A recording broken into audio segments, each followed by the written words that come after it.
Allez, je passe à la présentation de ce que le Seigneur a déposé sur mon cœur pour vous ce matin. Il y a beaucoup de sujets liés à la mission. Et puis, le Seigneur m'a interpellé sur le psaume 127, que je vais décliner, partager avec vous en quelques partages. Lorsqu'on parle de l'Éternel, lorsque je dis ce mot, quelle image il vous vient ? Est-ce que vous pensez à l'Éternel, le Dieu créateur de l'univers qui siège, qui a son trône dans les cieux, immense, infini ? Est-ce que c'est peut-être ça que vous avez ? Je pense, pour moi en tout cas, oui. On l'imagine beaucoup moins comme un architecte, avec des plans à la main, ou même comme un maçon en train de travailler sur un chantier, en train de bâtir une maison.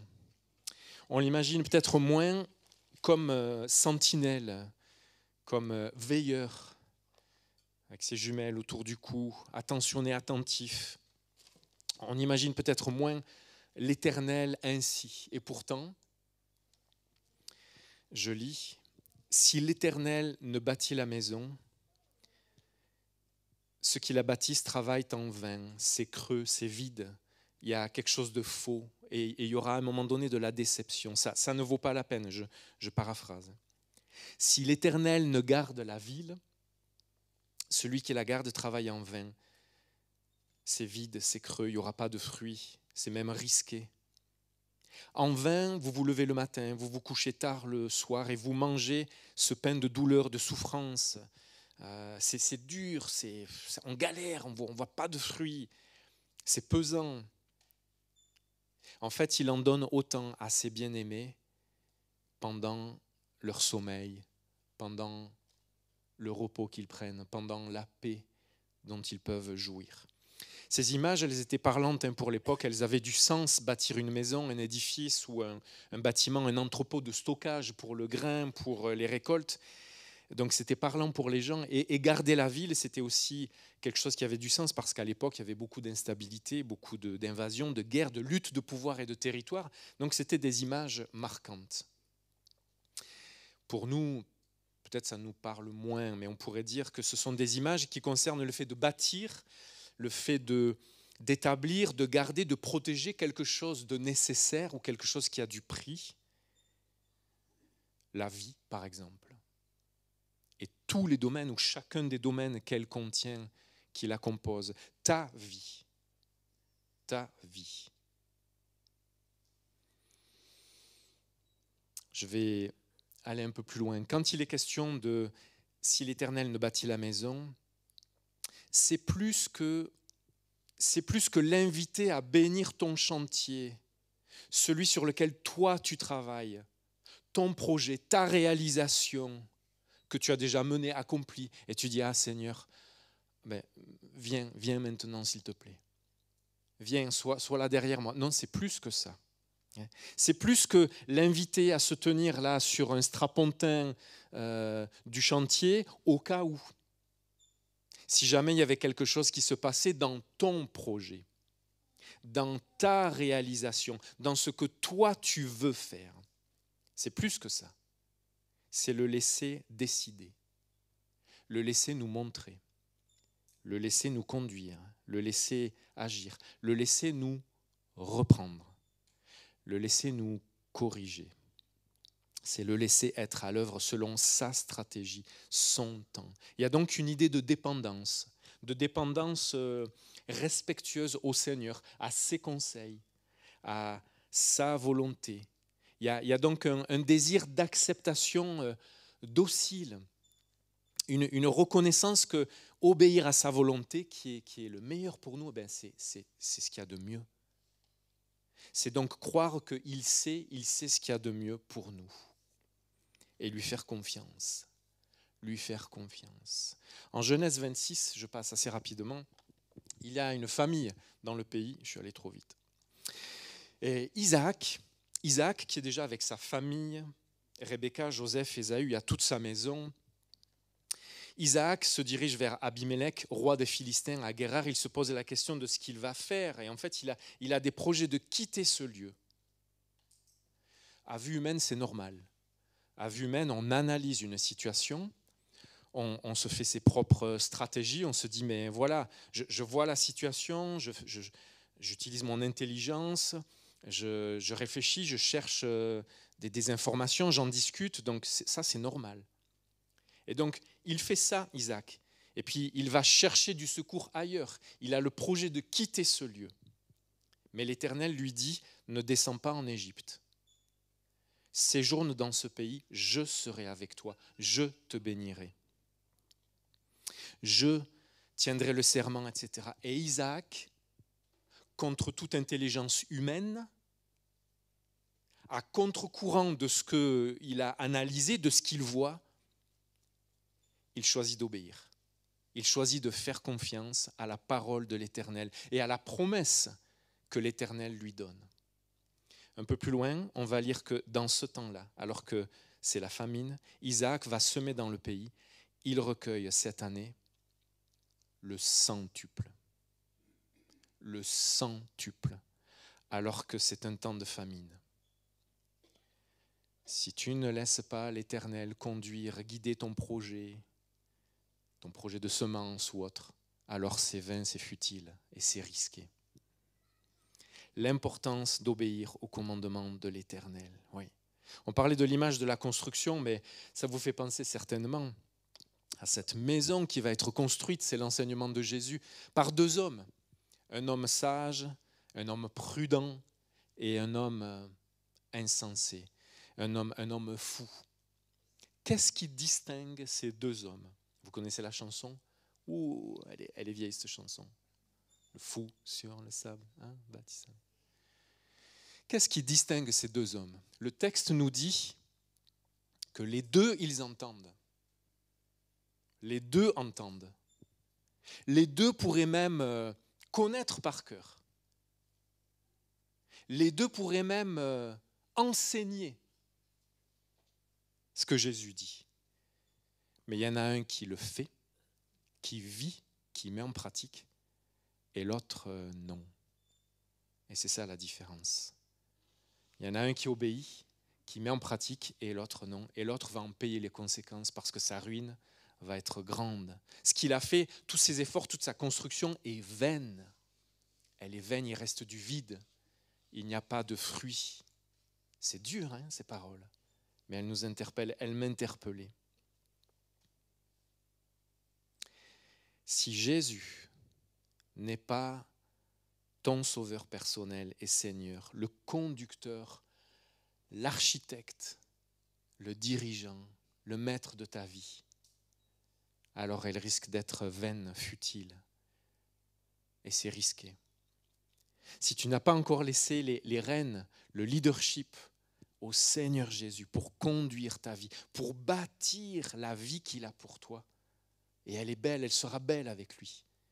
Pas facile, même difficile, c'est sûr. Alors c'est risqué, mais ça vaut le coup.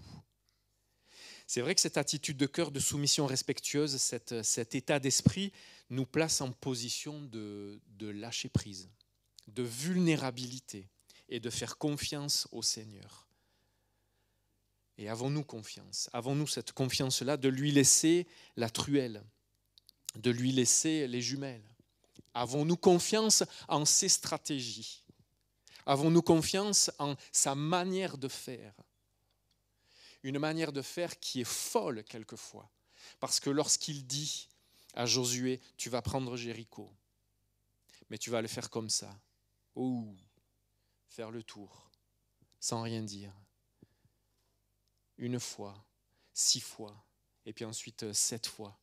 Est-ce que ce n'est pas une stratégie complètement loufoque, humainement parlant? Mais le Seigneur voulait qu'il y ait cette dépendance envers lui, ce respect docile, cette acceptation de la volonté de l'Éternel pour rester dans cette dépendance envers lui. Lorsque Gédéon va remporter la victoire sur les Madianites avec 300 hommes qui ont chacun dans leurs mains d'un côté une corne, une trompette, et de l'autre un flambeau à l'intérieur d'une cruche, vous vous dites, il est fou. C'est quoi cette stratégie? Ils n'ont même pas d'armes. Mais le Seigneur a donné cette stratégie-là, cette manière de faire là, pour que Gédéon apprenne à rester dans cette dépendance étroite avec lui et qu'il reconnaisse que c'est lui qui combat, que c'est lui qui construit la victoire. Si l'Éternel n'est pas ton suprême commandant des armées, avec tous les combats que tu as menés, que nous avons à mener, alors le combat risque d'être vain.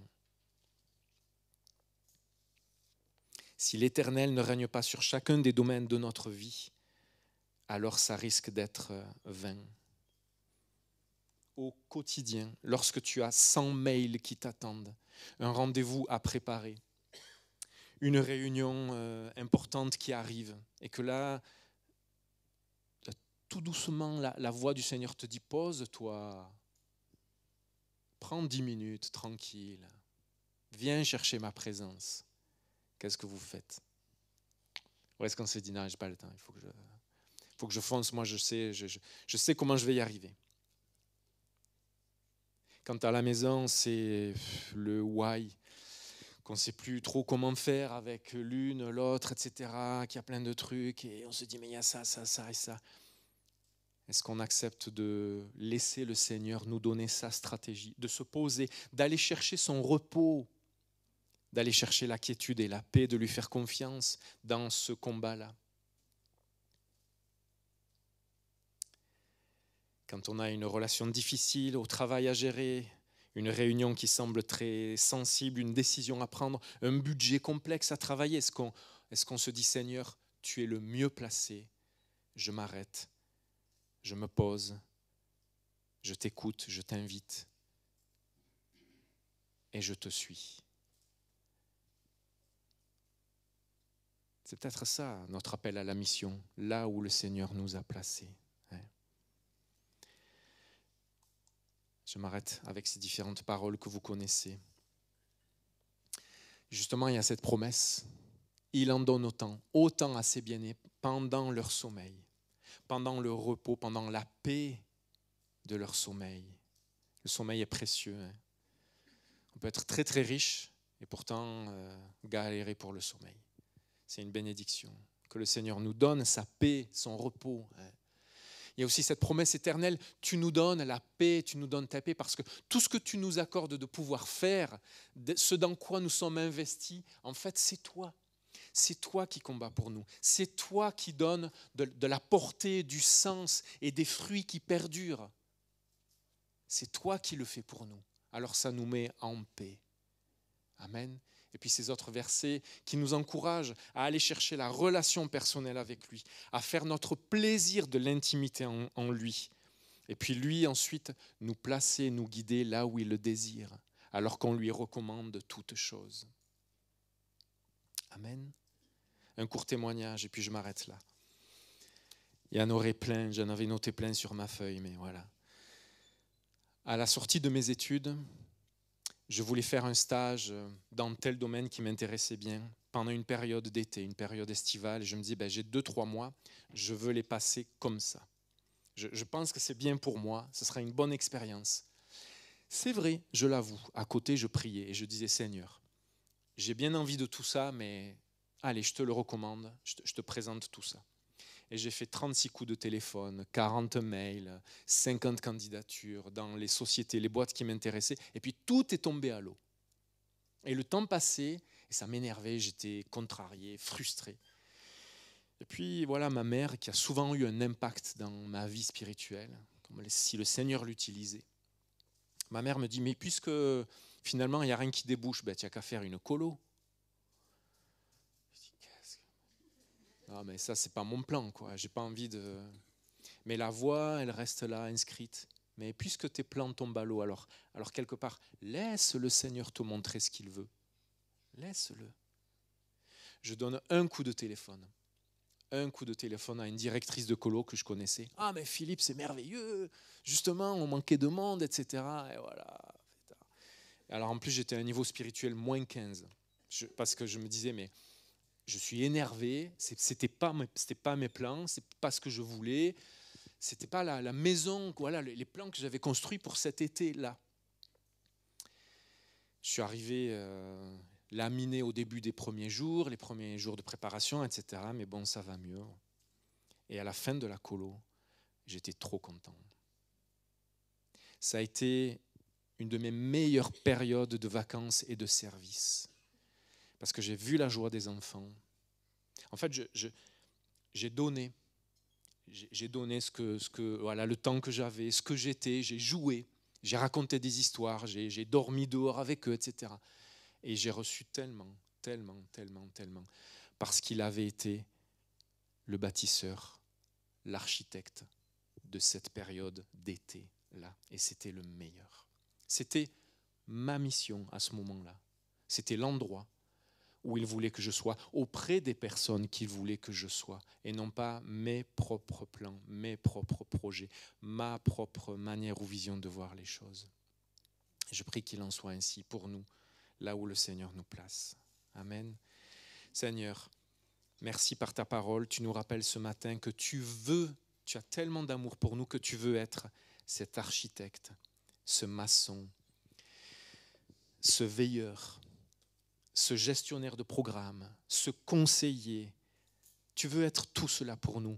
Et Seigneur, on ne veut pas te laisser la place de derrière en te demandant de nous suivre, mais te faire la première place.